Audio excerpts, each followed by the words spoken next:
Vénus. Quand on pense à cette planète, on imagine tout de suite un enfer, du feu, une pression écrasante. Mais si tout ce qu'on pensait savoir n'était en fait que la surface des choses, au sens propre du terme? Voilà le tableau. D'un côté, une surface absolument hostile, brûlante, et de l'autre, la promesse d'un monde caché, juste en dessous. C'est ce contraste qui est au cœur de tout, parce qu'une découverte toute récente vient de potentiellement tout changer. Alors, c'est parti. On va plonger ensemble sous cette croûte inhospitalière. Et croyez-moi, ce que les scientifiques y ont trouvé est absolument stupéfiant. On a tous cette image en tête, la fameuse jumelle maléfique de la Terre. Des températures qui feraient fondre le plomb, une pression atmosphérique qui vous écraserait, bref, une planète où rien, absolument rien, ne semble pouvoir survivre. C'était en tout cas l'histoire officielle. Et là, c'est le rebondissement. Des scientifiques viennent de prouver que sous cette fournaise se cachent des structures géologiques. Mais pas n'importe lesquelles, des structures d'une ampleur colossale.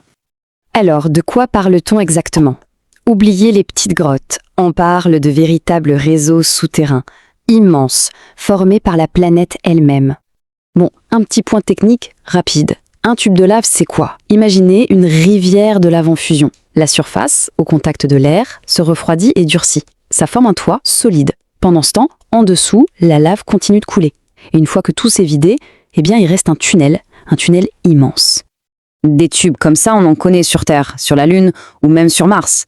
Mais attention, sur Vénus, on change complètement d'échelle. On est dans une toute autre catégorie. On parle potentiellement des plus grandes cavités souterraines de tout notre système solaire. C'est juste énorme. Et c'est là que les choses deviennent vraiment fascinantes, parce que cette découverte, elle ne nous donne pas seulement des réponses, elle pose surtout une énigme qui laisse les scientifiques perplexes. C'est là que réside tout le mystère. Vénus a une gravité qui est presque la même que celle de la Terre. Logiquement, ça devrait limiter la taille de ces tunnels. Pourtant, ils sont aussi gigantesques que ceux qu'on trouve sur la Lune, où la gravité est 6 fois plus faible. C'est une contradiction qui, pour l'instant, défie tous nos modèles. C'est la question à $1 million. Comment une planète avec une gravité si forte peut-elle former des structures souterraines aussi colossales ? Clairement, il y a une pièce manquante dans le puzzle.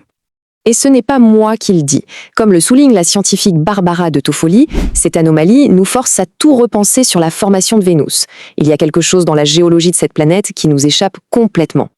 Mais au-delà de ce casse-tête scientifique, cette découverte ouvre des perspectives vertigineuses. Et si ces tunnels n'étaient pas juste une curiosité géologique ? Et s'ils étaient de véritables abris pour l'avenir ? Pendant que la surface est un véritable enfer, ces tunnels pourraient être tout le contraire. De vrais refuges, des espaces stables, protégés, à l'abri des conditions extrêmes qui règnent quelques kilomètres plus haut.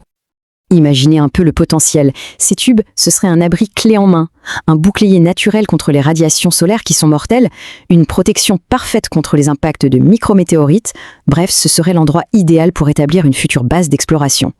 D'accord, mais comment on passe de la théorie à la pratique ? Comment on fait pour savoir ce que cachent réellement ces tunnels ? Eh bien, la réponse est déjà en préparation. Parce que, évidemment, ce n'est pas si simple d'observer sous la surface d'une autre planète. Il faut une technologie spéciale capable de percer des kilomètres de roches et de nous renvoyer une image claire de ce qui se passe en dessous. Et cette technologie, elle arrive, notez bien cette date, 2031. C'est le lancement prévu de la mission Envision de l'Agence spatiale européenne. Une mission conçue spécialement pour ça. Le cœur de cette mission, c'est son radar. Un radar capable de pénétrer le sol. C'est lui qui va, pour la toute première fois, scanner le sous-sol de Vénus et nous donner une carte précise de ces tubes de lave. On saura enfin leur taille, leur forme et surtout leur potentiel réel. Finalement, ce qui change, c'est notre regard sur Vénus. Elle n'est plus seulement la jumelle maléfique. Elle devient un monde à 2 visages. Une surface infernale, oui, mais qui dissimule peut-être les clés de son histoire. Et qui sait, peut-être une nouvelle frontière pour l'humanité. C'est une question qui, il y a quelques années encore, aurait semblé purement de la science-fiction. Mais aujourd'hui, grâce à ces tunnels, elle devient une possibilité. Une possibilité incroyablement fascinante.